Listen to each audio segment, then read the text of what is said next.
ஆண்டவராய் இயேசுவின் நாமத்தினால் இந்த சங்கீத தியான நிகழ்வுக்கு வந்திருக்கிற உங்கள் ஒவ்வொருவரையும் நான் வாழ்த்துகிறேன். கர்த்தர் தாமே அவருடைய வார்த்தைகளின் வழியாக வருகிற ஜீவனையும் வல்லமையையும் எனக்கும் நமக்கும் தருவாராக. இந்த நிகழ்ச்சியை தொகுத்து வழங்கி கொண்டிருக்கிற அன்பான ஜேடிகே ஊழியத்தை ஆண்டவர் ஆசீர்வதிப்பாராக. நாம் இப்பொழுது இருந்தவாறு இந்த வேத வசனங்களை கர்த்தர் நமக்கு கற்றுத்தரும்படி நாம் ஜெபிப்போம். அன்பின் ஆண்டவரே, என்னிடத்தில் கற்றுக்கொள்ளுங்கள் என்று உடைய குமாரனாய் இயேசு இந்த உலகத்தில் வந்திருக்கும்போது சொன்னாரே, உம்மிடத்திலே கற்றுக்கொள்ளும்படியாக நாங்கள் ஆயத்தமாக இருக்கிறோம். எங்களுக்கு கற்றுத்தாரும். இப்படி வேத வசனங்களை நாங்கள் கற்றுக்கொள்ளவும் அதை எங்களுக்கு சொந்தமாக்கி கொள்ளவும் அருள் தாரும். உடைய வசனத்தினால் வருகிற வாழ்வையும் வல்லமையும் எங்களுக்கு கட்டளையிட்டருளும். இயேசுவின் மூலம் கேட்கிறோம் பிதாவே, ஆமேன். கிறிஸ்துவுக்குள் அன்பானவர்களே, இந்த சங்கீதத்தின் வசனங்களை நாம் ஒரு முறை வாசித்து பார்க்கும்போது இதை புரிந்து கொள்வதற்கு எளிதாக இருப்பதற்காக நாம் இந்த வசனங்களிலே சொல்லப்பட்டிருக்கிறோம் கைகள் என்ற ஒரு அவயவத்தை குறித்து நாம் கவனிக்கலாம். நான் ஒரு 3 வசனங்களை நான் முதலாவது வாசிக்கிறேன். நீங்களும் உங்கள் வேத புத்தகத்தை திறந்து அந்த வசனங்களை பாருங்கள். 2வது வசனம், நான் உம்மை நோக்கி சத்தமிட்டு உடைய பரிசுத்த சன்னதிக்கு நேராக கையெடுக்கையில் என் விண்ணப்பங்களின் சத்தத்தை கேட்டருளும். 2வது வசனம். அதன் பிறகு 4வது வசனம், அவருடைய கிரியைகளுக்கும் அவருடைய நடத்தைகளின் பொல்லாங்குக்கும் தக்கதாக அவர்களுக்கு செய்யும், அவர்கள் கைகளின் செய்கைக்கு தக்கதாக அவர்களுக்கு அழியும், அவர்களுக்கு சரிக்கு சரிக்கட்டும். பின்பு 5வது வசனம், அவர்கள் கர்த்தருடைய செய்கைகளையும் அவர் கரத்தின் கிரியைகளையும் கவனியாதபடியினால் அவர்களை இடித்து போடுவார், அவர்களை கட்ட மாட்டார். இந்த 3 வசனங்களையும் நாம் சற்று பார்த்தால், 2வது வசனத்திலே சங்கீதக்காரனின் கை பற்றி நாம் வாசிக்கிறோம்.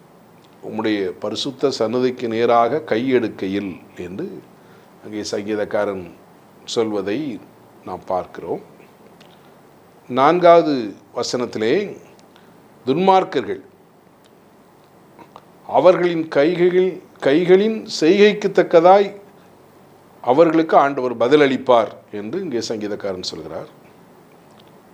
5வது வசனத்திலே கர்த்தருடைய கரத்தின் கிரியைகளையும் கர்த்தருடைய செய்கைகளையும் அவரது கரத்தின் கிரியைகளையும் கவனியாதபடியால் என்று சொல்லப்பட்டிருக்கிறது. ஆகவே 3 விதமான கைகள் குறித்து நாம் இங்கே பார்க்கிறோம்.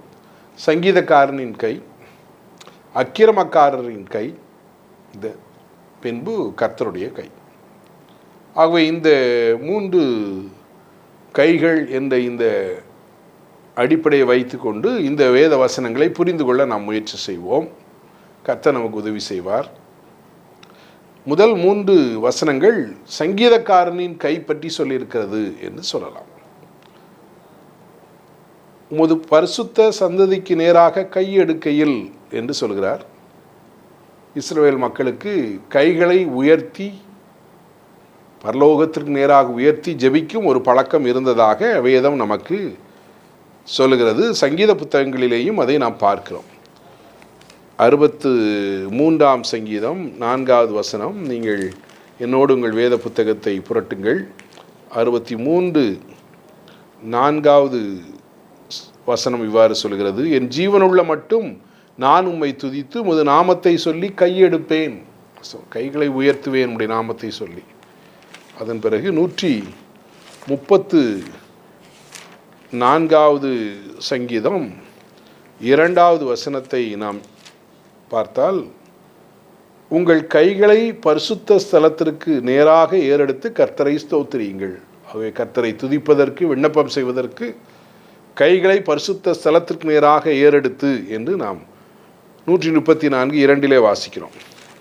141 சங்கீதம் 2வது வசனம் இவ்வாறு சொல்கிறது, என் விண்ணப்பம் உமக்கு முன்பாக தூபமாகவும் என் கையெடுப்பு அந்தி பலியாகவும் இருக்க கடவது. இங்கே அது கையை உயர்த்தி ஜெபிப்பது பற்றி நாம் வாசிக்கிறோம். இன்னும் 77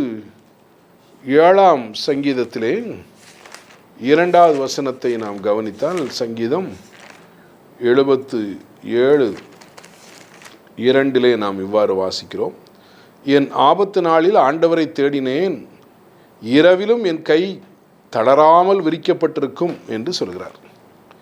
இவைகளெல்லாம் நமக்கு ஒரு சில பழைய ஏற்பாட்டு நிகழ்வுகளை நமக்கு சொல்கிறது. ஒன்று, யாத்ராகமத்தின் புத்தகத்திலே 17வது அதிகாரத்திலே நாம் வாசிக்கும்போது, மோசே தேவனுக்கு நேராக கைகளை விரித்து நின்றதை குறித்து நாம் வாசிக்கிறோம். யாத்ராகமம் 17ஆம் அதிகாரம் 11வது வசனம் இவ்வாறு சொல்கிறது, மோசே தன் கையை ஏறெடுத்திருக்கையில் இஸ்ரவேலர் மேற்கொண்டார்கள், அவன் கையை தாழ விடுகையில் அமலேக்கு மேற்கொண்டான். ஆகவே அமலேக்கிற்கு எதிரான ஒரு பெரிய போர் நடைபெறுகிறது. யோசுவா அந்த போரை முன்னின்று நடத்துகிறார். ஆனால் மோசே தேவனுக்கு முன்பாக கரங்களை விரித்து நிற்கிறார். ஆரோனும் ஊரும் அந்த கரங்களை தாங்கினார்கள் என்று அதன் பின்னால் உள்ள பகுதிகளை நாம் வாசிக்கிறோம். ஆகவே கைகளை விரித்து, வானத்திற்கு நேராக கைகளை விரித்து ஜெபிப்பது, ஸ்தோத்தரிப்பது பழைய ஏற்பாட்டு மக்களின் ஒரு பழக்கமாக இருந்திருக்கிறது. ஆகவே எப்பொழுதெல்லாம் மோசே கைகள் உயர்ந்திருந்ததோ அப்பொழுதெல்லாம் அமலேக்கியர்கள் முறியடிக்கப்படுகின்றனர். எப்பொழுதெல்லாம் கை தளர்ந்து போகிறதோ அப்பொழுது இஸ்ரவேலர் பின்வாங்குகிறதை அங்கே போர்க்களத்திலே நாம் பார்க்கிறோம் என்று இங்கே வாசிக்கிறோம். அன்பான ஆண்டவருடைய பிள்ளைகளே, ஜெபம் நமக்கு ஜெயத்தை கொண்டு வருகிறது. ஜெபமே ஜீவன், ஜெபம் ஜெயம் என்று நாம் பாடுகிறோம். ஆகவே ஜெபம் ஜெயத்தை நமக்கு தருகிறது, கொண்டு வருகிறது. இங்கே சங்கீதக்காரன் ஆகவே நான் கையெடுக்கையில் என்று சொல்கிறார்.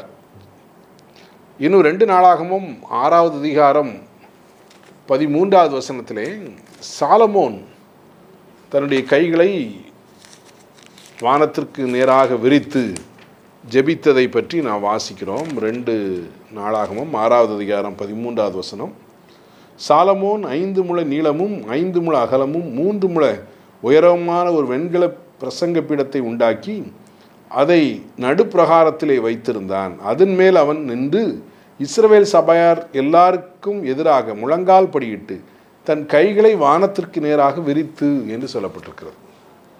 அன்பானவர்களே, ஆகவே கைகளை உயர்த்தி விரித்து ஜெபிக்கும் ஒரு பழக்கம் பழைய ஏற்பாட்டு மக்களுக்கு இருந்திருக்கிறது.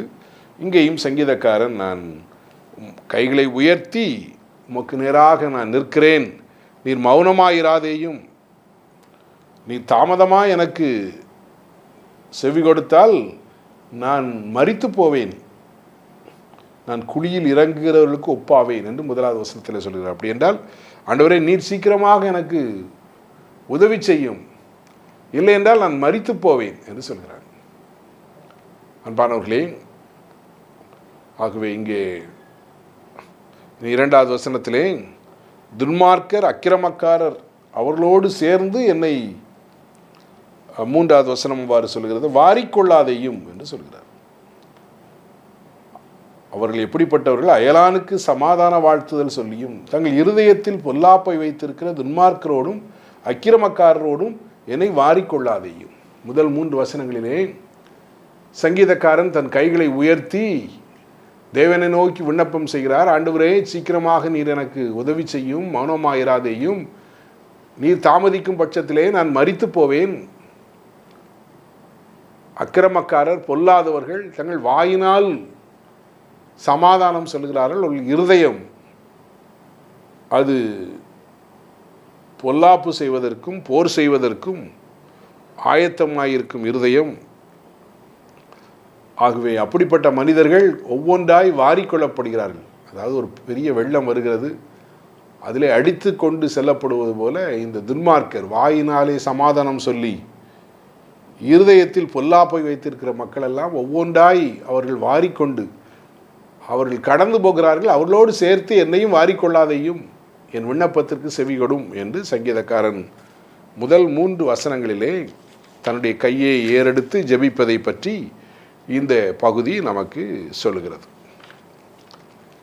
முதல் 3 வசனங்கள் சங்கீதக்காரன் தன்னுடைய கையை தேவனுக்கு நேராக விரித்து, அவர் ஆண்டவரே மௌனமாயிராதேயும், சீக்கிரமாக எனக்கு உதவி செய்யும், வாயினாலே வாழ்த்தி உள்ளத்திலே பொல்லாப்பை வைத்திருக்கிற மக்களோடு சேர்த்து என்னை வாரிக்கொள்ளாதேயும் என்று சொல்லி அவர் ஜெபிக்கிறார். 2வது பகுதியை நாம் 4வது வசனத்திலே பார்க்கிறோம். அங்கே பொல்லாதவர்களின் கை குறித்து நாம் பார்க்கிறோம். 4வது வசனம், அவருடைய கிரியைகளுக்கும் அவருடைய நடத்தைகளின் பொல்லாப்புக்கும் தக்கதாக அவர்களுக்கு செய்யும், அவர்கள் கைகளில் செய்கைக்கு தக்கதாக அவர்களுக்கு அழியும், அவர்களுக்கு சரிக்கு சரிக்கட்டும் என்று சங்கீதக்காரன் சொல்வதை பார்க்கிறோம். அக்கிரமக்காரரின் கை அது தவறான காரியங்களை, பொல்லாத காரியங்களை நடத்துகிறது, அவர்களுக்கு சரிக்கு சரி கட்ட வேண்டும் என்று சொல்லி சங்கீதக்காரன் சொல்கிறார். இது வேத வசனத்திலேயும் சொல்லப்பட்டிருக்கிறதை நாம் பார்க்கிறோம். கலாத்தியருக்கு நிருபத்திலே 6வது அதிகாரத்திலே 7வது வசனம் இவ்வாறு சொல்கிறது, மோசம் போகாதிருங்கள், தேவன் தம்மை பரியாசம் பண்ண ஒட்டார், மனுஷன் எதை விதைக்கிறானோ அதையே அறுப்பான். ஆகவே இது வேதத்தின் ஒரு அடிப்படையான சத்தியம். மனிதன் எதை விதைக்கிறானோ அதை அறுக்கிறான். இன்னும் இதே செய்தியை சற்று வித்தியாசமாக நாம் பிரசங்கியின் புத்தகம் 8வது அதிகாரம் 11வது வசனத்திலே அங்கே ஞானி என்ன சொல்கிறார் என்று பாருங்கள். 8வது அதிகாரம் 11வது வசனத்திலே, துர்க்கிரியைகளுக்கு தண்டனை சீக்கிரமாக நடவாதபடியினால் மறுபுத்திரரின் இருதயம் பொல்லாப்பை செய்ய அவர்களுக்குள்ளே துணிகரம் கொண்டிருக்கிறது. சிலர் தவறு செய்கிறார்கள், தவறுக்கான தண்டனை உண்டு என்பதை உணராமல் செய்கிறார்கள். ஏனென்றால் உடனே அவர்களுக்கு தண்டனை கிடைப்பதில்லை. அது சற்று தாமதிக்கும் போது தவறு செய்வதற்கு மனிதன் துணிந்து விடுகிறான். ஆனால் வேதம் சொல்கிறது, பாவம் உன் வாசற்படியில் படுத்திருக்கும் என்று சொல்கிறது. உங்கள் பாவம் உங்களை பின்தொடரும் என்று வேதம் நமக்கு சொல்கிறது. அன்பானவர்களே, ஒபதியாவின் புத்தகத்திலே 1வது அதிகாரம் 15ஆம் வசனத்தை நாம் பார்த்தால் இவ்வாறு நாம் வாசிக்கிறோம். ஒபதியா 1வது அதிகாரம் 15வது வசனம், எல்லா ஜாதிகளுக்கும் விரோதமாக நாளாகிய கர்த்தருடைய நாளில் சமீபித்து வருகிறது, நீ செய்தபடியே உனக்கும் செய்யப்படும், உன் செய்கைகளின் பலன் உன் தலையின் மேல் திரும்பும். ஆகவே கர்த்தருடைய நாளிலே என்ன நடைபெறும் என்று இங்கே ஒபதியா தீர்க்கதரிசி சொல்கிறார். நீ செய்தபடியே உனக்கும் செய்யப்படும், உன் செய்கைகளின் பலன் உன் தலையின் மேல் திரும்பும் என்று சொல்கிறார். இதற்கு வேத புத்தகத்திலே ஏராளமான உதாரணங்களை நாம் பார்க்கிறோம். மனிதன் எதை விதைக்கிறானோ அதையே அறுவடை செய்வான். நியாயாதிபதிகளின் புத்தகத்திலே 1வது அதிகாரத்திலே ஒரு நிகழ்வை நாம் பார்க்கிறோம். அங்கே யூதாவும் சிமியோனும் அவர்கள் கானானியர்களுக்கு எதிராக அவர்கள் போர் செய்கிறார்கள். 4வது வசனம் இவ்வாறு சொல்கிறது, யூதா எழுந்தன போது கர்த்தர் கானானியரையும் பெர்ஷியரையும் அவர்கள் கையிலே ஒப்பு கொடுத்தார். அவர்கள் பேசேக்கிலே 10,000 பேர், அதாவது 10,000 பேரை வெட்டினார்கள். பேசேக்கிலே அதோனி பெசேக், அவர் பேர் தான் ராஜா, அவரையும் அவனோடு யுத்தம் பண்ணி கானானியரையும் பெர்ஷியரையும் வெட்டினார்கள்.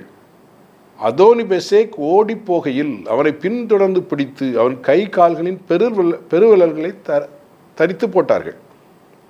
ஸோ அதோனி பெசேக்கை பிடிச்சு பெருவிரலை தரித்து போட்டுறாங்க. அப்பொழுது அந்த அதோனி பெசேக் என்ன சொல்கிறார்? நியாயாதிபதிகள் 1:7, 70 ராஜாக்கள் கை கால்களின் பெருவிரல்கள் தரிக்கப்பட்டவர்களாய் என் மேஜையின் கீழ் விழுந்ததை பொறுக்கி தின்றார்கள். நான் எப்படி செய்தேனோ அப்படியே தேவன் எனக்கும் செய்து சரி கட்டினார் என்றான். அன்பான ஆண்டவருடைய பிள்ளைகளே, ஆகவே மனிதன் எதை விதைக்கிறானோ அதை அவன் அறுக்கிறான்.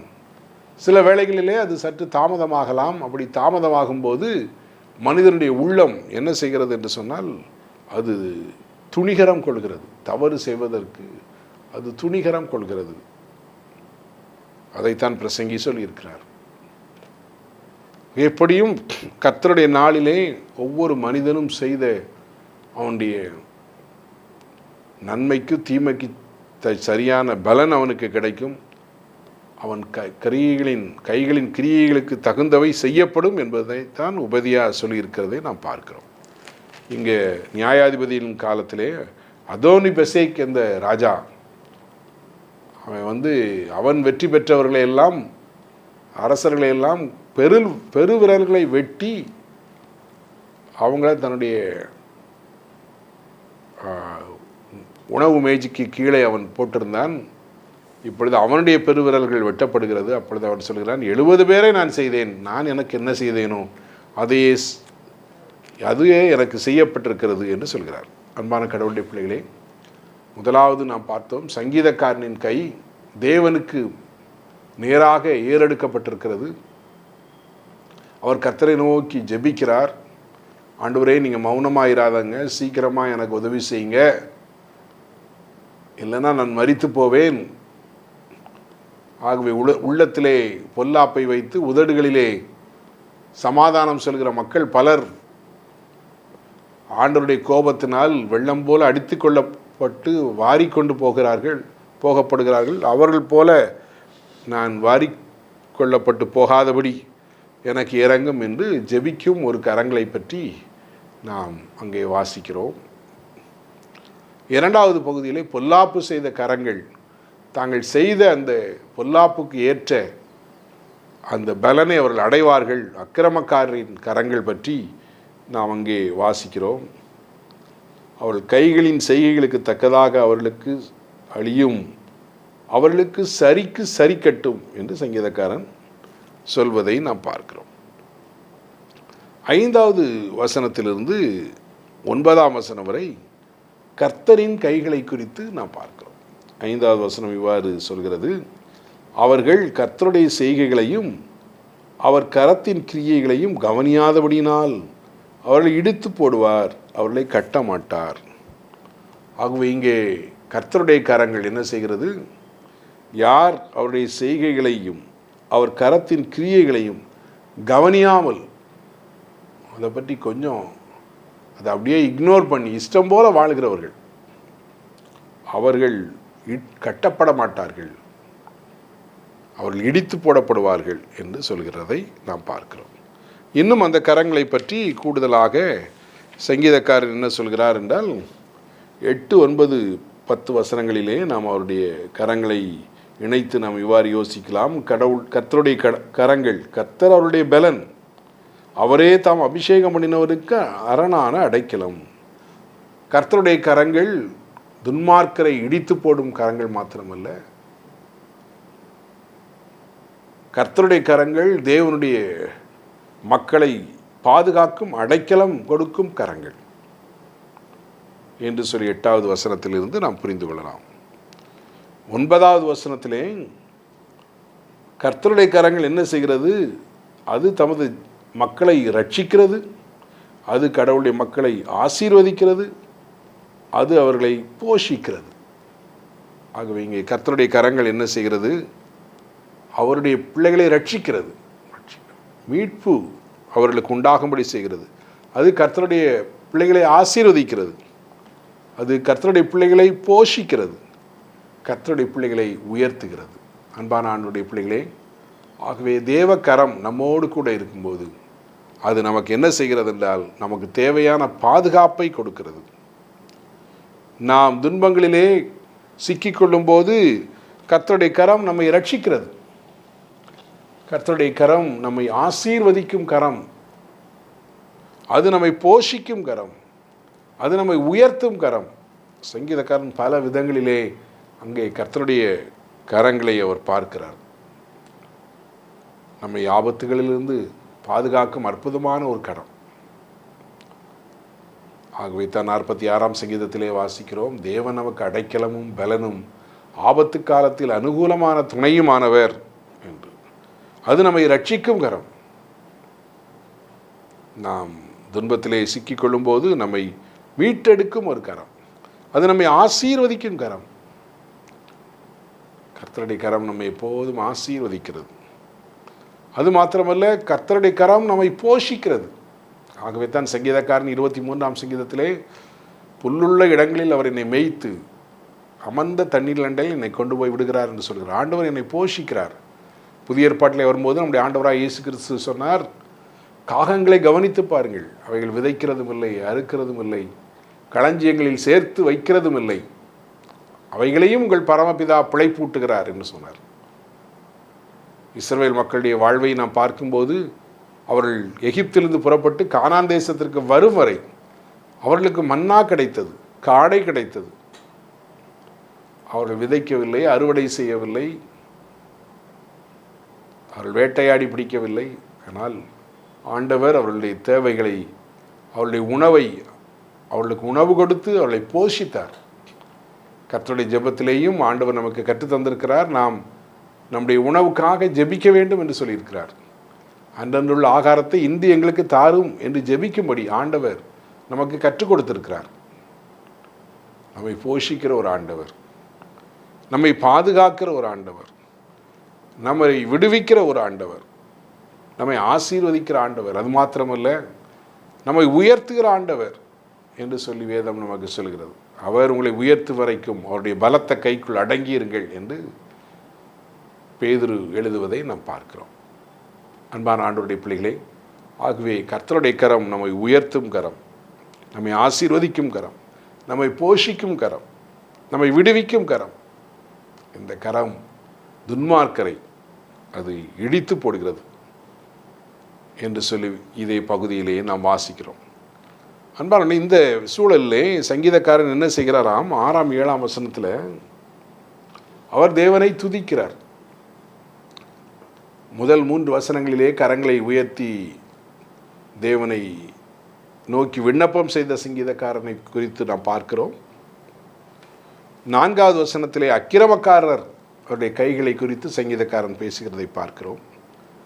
5 முதல் 9 வரை கர்த்தரின் கரங்களை பார்க்கிறோம். 6ஆம் 7ஆம் வசனங்கள் இடையில் உள்ள இந்த 2 வசனங்களும் சங்கீதக்காரன் தேவனை துதிப்பதை பற்றி சொல்லப்பட்டிருக்கிறது. 6வது வசனத்திலே கர்த்தருக்கு ஸ்தோத்திரம், அவர் என் விண்ணப்பங்களின் சத்தத்தை கேட்டார். ஆகவே ஆரம்பத்திலே அவர் தேவனை நோக்கி விண்ணப்பம் செய்கிறார், ஆண்டவரே மௌனமாயிராதையும், நீர் மௌனமாயிருந்தால் நான் குழியில் இறங்குகிறவர்களுக்கு ஒப்பாவேன், நான் மரித்து போவேன் என்று சொன்னார். ஆண்டவரே இந்த ஜெபத்தை நீர் கேட்டு விட்டீர், அதற்காக உங்களுக்கு ஸ்தோத்திரம் என்று சொல்கிறார். ஆண்டவர் ஜெபத்தை கேட்டபடினால் என்ன செய்கிறாராம்? 7வது வசனம் இவ்வாறு சொல்கிறது, கடைசி வரிகள், ஆகையால் என் இருதயம் களிகூறுகிறது, என் பாட்டினால் அவரை துதிப்பேன். அன்பானவர்களே, தேவனை பாடி மகிழ்வது ஆன்மீக வாழ்வின் ஒரு அற்புதமான ஒரு அனுபவம். அது தேவ பிரசன்னத்திற்குள் கடந்து செல்ல நமக்கு உதவியாக இருக்கிறது. பொருள் உணர்ந்து ஆண்டவர் நம்முடைய பாடலை கேட்டுக்கொண்டிருக்கிறார், நமக்கு முன்னால் இருக்கிறார் என்று உணர்ந்து ஈடுபாட்டோடு பாடல்களை பாடும்போது தேவ பிரசன்னத்தை நாம் உணர்கிறோம். பழைய ஏற்பாட்டு பக்தர்கள் பாடினதை பார்க்கிறோம். போருக்கு போகும்போது கூட பாடகர் குழு பாடினதை பற்றி வேதம் நமக்கு சொல்கிறது. இங்கே சங்கீதக்காரன் சொல்கிறார், நான் என்னுடைய கைகளை உயர்த்தி ஆண்டவரை நோக்கி கெஞ்சினேன், ஆண்டவரே மௌனமாயிராதையும் எனக்கு உதவி செய்யும் என்று கெஞ்சினேன். இப்பொழுது அவர் என் சத்தத்தை கேட்டு விட்டார், அவருக்கு நான் ஸ்தோத்திரம் செலுத்துகிறேன். அது மாத்திரமல்ல, பாட்டினால் அவரை நான் துதிப்பேன் என்று சொல்லி சங்கீதக்காரன் தேவனை துதிப்பதை பற்றி நாம் வாசிக்கிறோம். அன்பான கர்த்தருடைய பிள்ளைகளே, ஆகவே இந்த சங்கீதம் கைகளை உயர்த்தி தேவனை துதிப்பதை பற்றி சொல்கிறது. ஆராதனைகளிலே, ஒருவேளை நம்முடைய தனி ஜெப வேளைகளிலே கரங்களை உயர்த்தி தேவனை துதிப்போம், தேவனிடத்தில் விண்ணப்பம் செய்வோம். ஆண்டவர் நம்முடைய ஜெபத்தை கேட்பார். பொல்லாதவர்களை குறித்து எரிச்சல் அடையாமல் இருப்போம். அவர்கள் செய்கைகளின் பலனை ஆண்டவர் அவர்களுக்கு திரும்ப கொடுப்பார், அதை அவர் கவனித்துக் கொள்வார். நாம் கர்த்தருடைய கரத்தையே நம்பியிருப்போம். அவர் நமக்கு அடைக்கலமாக இருப்பார், நம்மை ரட்சிப்பார், நம்மை ஆசீர்வதிப்பார், நம்மை போஷிப்பார், நம்மை உயர்த்துவார். அப்படிப்பட்ட தேவனை நாம் இடைவிடாமல் துதிப்போம், ஸ்தோத்தரிப்போம். அவரை பாட்டினால் துதித்து அவருடைய பிரசன்னத்திலே களி கூறுவோம். கர்த்தருக்கு புது பாட்டை பாடுங்கள் என்று சங்கீதக்காரன் சொல்கிறார். தேவனை பாடி மகிழ்ந்த சங்கீதக்காரன் தேவனால் ஆசீர்வதிக்கப்பட்டு உயர்த்தப்பட்டதை நாம் அறிவோம். அன்பானவர்களே, ஆகவே நம்முடைய கரங்களை உயர்த்தி தேவனை துதித்து ஜெபித்து அவருடைய ஆசீர்வாதத்தை பெற்றுக்கொள்வோம். ஆண்டவர் நம்மை ஆசீர்வதிப்பாராக. ஆமென்.